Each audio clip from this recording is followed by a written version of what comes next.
Hello everyone, welcome to this video, and in this video I'm going to show you how you can view the categories list over on the App Store.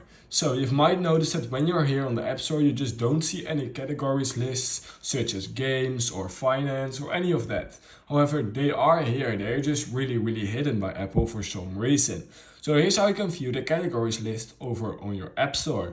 All you need to do is here on the Apps tab you need to scroll completely down till the bottom of your screen, and then you can see top categories right here. So scroll all the way down to the bottom of your screen till you can go further and then go up a little bit, and then you will see the top categories right here. Just click on see all, and here you have all the categories over on the App Store. So yeah, the App Store categories are still here, they are just a little bit hidden. And then when you want to view a category, you simply click on any one you want. For example, health and fitness.